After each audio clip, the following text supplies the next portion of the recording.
Side खबरों के लिए सब्सक्राइब करें फ्लेम मीडिया और उसके बाद बेल आइकन को प्रेस करें ताकि सबसे पहले आपको मिले एक्सक्लूसिव खबरें।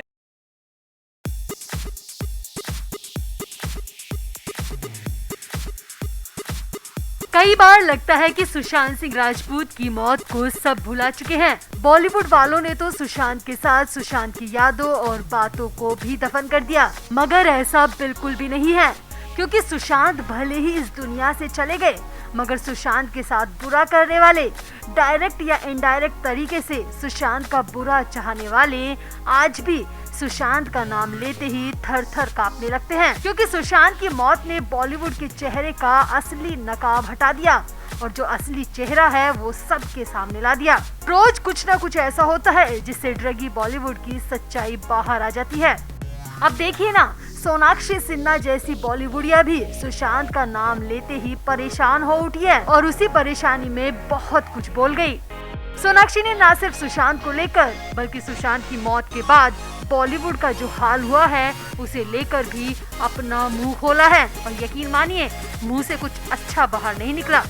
सोनाक्षी ने तो यहाँ तक कह दिया कि आउटसाइडर्स बॉलीवुड में मरने के लिए आते हैं। जी हाँ, सोनाक्षी के बिगड़े बोल आप भी सुनिए।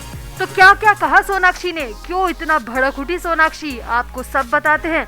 आप भी वीडियो को शेयर करें और कमेंट भी करें। तो सुशांत सिंह राजपूत की मौत के बाद बॉलीवुड के दो मुद्दे सबसे ज्यादा हाईलाइट हुए। एक तो ड्रग का काला कारोबार और दूसरा नेपोटिज्म। अब ड्रग के खिलाफ तो एनसीबी लगातार काम कर रही है।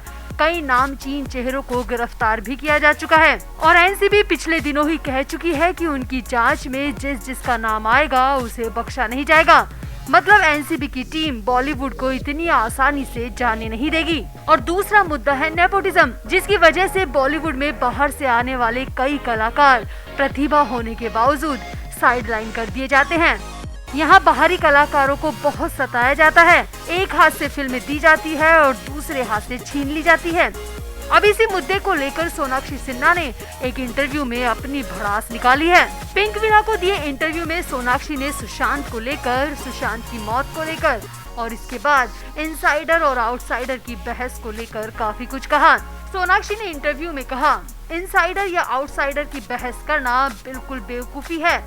एक व्यक्ति अगर अपनी पर्सनल लाइफ की वजह से मर जाता है तो इसमें हम बेचारे स्टार किड्स का दोष क्या है। 2-4 फिल्में हाथ से निकल जाए तो क्या मर जाना चाहिए। अब सोनाक्षी ने यहाँ पर किसी का नाम तो नहीं लिया, मगर आप समझ सकते हैं कि सोनाक्षी यहाँ पर किसकी बात कर रही हैं।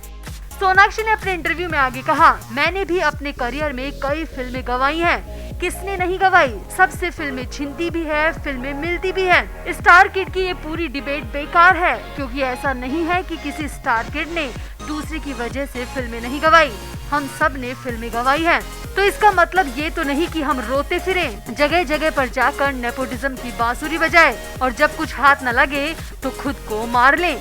सोनाक्षी ने कहा, प्रोफेशनल लाइफ में ये सबके साथ होता है, मगर इसके साथ डील करना आना चाहिए। बॉलीवुड में आना और सुपरस्टार बन जाना अगर इतना आसान होता तो हर कोई सुपरस्टार ही बन जाता। सोनाक्षी ने कहा, हर दिन हजारों लोग सुपरस्टार बनने के सपने लेकर मुंबई में आते हैं, मगर लगता है कि वो अपना कलेजा घर पर ही भूल आते हैं। सोनाक्षी ने इसके आगे कहा, मेरी तो छोड़िए, मेरे पापा यानी कि खुद शत्रुघ्न सिन्हा के हाथ से भी कई फिल्में छिनी थी, क्या वो भी हार मान लेते? वो तो आउटसाइडर थे, क्या वो फिल्में छीनने के गम से गलत कदम उठा लेते? सोनाक्षी ने कहा, ये हर एक्टर के साथ होता है, ये हमारे काम का हिस्सा है। यहाँ ऐसा कुछ नहीं है जो इतना अनसुना या नया है। जैसा मैंने कहा कि ये जॉब का हिस्सा है और आप अपने जीवन में आगे बढ़ते हैं, कड़ी मेहनत करते हैं और इसे जारी रखते हैं, ना कि अपनी जिंदगी को खत्म कर लेते हैं। सोनाक्षी ने आगे कहा, जियोगे तो कुछ कर पाओगे, मर जाओगे तो ना कुछ कर पाओगे और जो कुछ किया है वो भी यहीं पर रह जाएगा। अब देखिए, हम रोजाना ट्रोलर्स का शिकार होते हैं। पिछले 1-1.25 साल में तो ये हालत है कि सोशल मीडिया जंग का मैदान बन चुका है और उस मैदान में हम जैसे स्टार किड विलेन बन चुके हैं। अब बताइए कि हमारी गलती क्या है। मतलब सोनाक्षी यहाँ पर पूरी तरह सुशांत की मौत के बाद बॉलीवुड में जो हालात पनपे हैं उन्हें लेकर बुरी तरह भड़की हुई लगी। सोनाक्षी का गुस्सा इस बात को लेकर है कि सुशांत के फैंस बॉलीवुड की तबाही को लेकर डिटरमाइन है और ड्रग ने जो कमर तोड़ी है उसे लेकर सोनाक्षी तो क्या कोई भी बॉलीवुड या सीधे सीधे कुछ भी कहने की हिम्मत नहीं करेगा। तो बड़बोली सोनाक्षी सिन्हा की इन बातों पर आपका क्या कहना है, कमेंट जरूर करें और वीडियो को भी शेयर करें। तो हम और आप पिछले 1-1.25 साल से देखते आ रहे हैं कि कैसे बॉलीवुड ड्रग के नशे में लिप्त है, किस तरह यंग कलाकारों को ज्यादा निशाना बनाया जा रहा है, किस तरह ड्रग के चक्कर में यंग टैलेंट तबाह हो रहे हैं।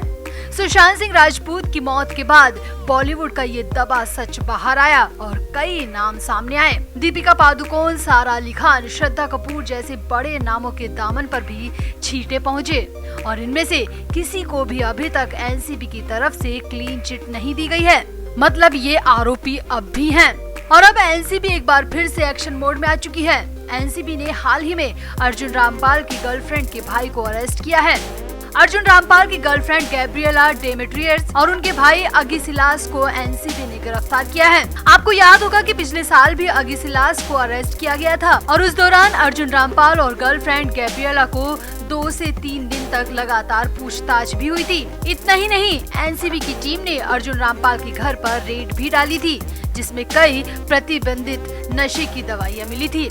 आगे देखिए, इस गिरफ्तारी के बाद बॉलीवुड के कई लोग सकते में आ चुके हैं। खुद अर्जुन रामपाल ने अपना बयान तक जारी किया है और इस मामले में खुद के लिप्त न होने की बात कही है। आप अंदाजा लगा सकते हैं इस गिरफ्तारी से कितना खौफ बॉलीवुड में आ गया है। अर्जुन रामपाल ने बयान जारी करते हुए कहा कि इस गिरफ्तारी से मेरा कोई लेना देना नहीं है। मीडिया से गुजारिश है कि इसमें मेरा नाम न उछालें। अर्जुन रामपाल ने अपने बयान में कहा, प्यारे दोस्तों, फॉलोअर्स और जनता, जितना हैरान आप इस खबर को सुनकर हैं, उतना ही मैं भी हूँ। ये दुर्भाग्यपूर्ण है कि हर न्यूज में मेरा नाम अनावश्यक रूप से घसीटा जा रहा है, जबकि मेरा इससे कोई संबंध नहीं है। जहाँ तक मेरे परिवार और मेरा संबंध है, मेरा परिवार और मैं कानून का पालन करने वाले नागरिक हैं। अर्जुन रामपाल ने अपने बयान वाले नोट में आगे लिखा, जबकि घटना में एक ऐसा व्यक्ति शामिल है जो मेरे पार्टनर का रिश्तेदार है। मेरा इस व्यक्ति से इसके अलावा कोई और संबंध नहीं है। मैं मीडिया से गुजारिश करता हूं कि मेरे नाम का उपयोग करके हेडलाइंस ना बनाएं, क्योंकि हम इस मामले से संबंधित नहीं हैं और ये मेरे अपने परिवार और उन लोगों के लिए दुखद और भ्रम पैदा करता है जिनके साथ मेरा पेशेवर संबंध है। आप अर्जुन रामपाल के बयान से अंदाजा लगा सकते हैं कि एनसीबी की इस कार्रवाई को लेकर बॉलीवुड में डर का प्रतिशत कितना ज्यादा है। और डर इतना ज्यादा है कि अर्जुन रामपाल जैसे कलाकार को सामने आकर सफाई देनी पड़ी है। और आप सोच सकते हैं कि सफाई कौन देता है, इसे कहने की जरूरत नहीं है।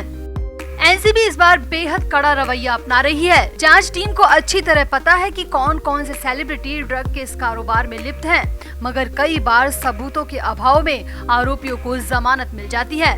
पर्याप्त सबूत न होने की वजह से एनसीबी कोर्ट में अपना स्टैंड नहीं रख पाती। रिया चक्रवर्ती हो या फिर भारती सिंह या उनके पति हर्ष लिम्बाचिया, सब एक एक कर जमानत से बाहर आ गए। अब इसी मामले को लेकर एनसीबी ने भी अपना बयान जारी किया है और साफ कहा है कि अब तक जो हो गया उसे बदला नहीं जा सकता, मगर हम अपनी जांच को लेकर डिटरमाइंड हैं। रिपोर्ट्स की माने तो एनसीबी भारती और हर्ष लिम्बाचिया समेत जितने भी लोगों को ड्रग केस में जमानत मिली, कोर्ट के उस फैसले से एनसीबी की जांच टीम कतई खुश नहीं है। सेशन कोर्ट में एनसीबी ने मजिस्ट्रेट के कोर्ट ऑर्डर पर बात करते हुए कहा कि भारती सिंह और हर्ष लिम्बाचिया को ड्रग केस में जमानत मिलना सोसाइटी के लिए एक खतरनाक सिग्नल है। ये दर्शाता है कि हाई प्रोफाइल आरोपी कितनी आसानी से बाहर आ जाते हैं, जबकि उन पर आरोप कम नहीं होते। एनसीबी ने आगे कहा, हम पूरी कोशिश में हैं कि इनमें से एक को भी बचने ना दिया जाए, चाहे वो फिर कोई भी हो। आज जमानत मिल गई, मगर हम हर पल इनके गोरख धंधों पर नजर बनाए हुए हैं और वो दिन ज्यादा दूर नहीं है जब ये सब हाई प्रोफाइल आरोपी जमानत लेकर बाहर नहीं आ पाएंगे। अब एनसीबी चारों हाथ पैर से बॉलीवुड में फैले ड्रग के धंधे के खिलाफ जुट चुकी है, जिससे बॉलीवुड के ड्रगी माफियाओं के हाथ पांव फूलने लगे हैं। अब उम्मीद करते हैं कि न सिर्फ सुशांत के गुनहगार बल्कि सोसाइटी को नशे के जाल में फंसाने वाले ये सभी हाई प्रोफाइल आरोपी जेल में बंद हो और इन्हें कानून के हिसाब से सजा भी मिले। तो एनसीबी की इस कार्रवाई पर और एनसीबी के इस बयान पर आपका क्या कहना है, आप भी कमेंट जरूर करें और वीडियो को भी शेयर करें।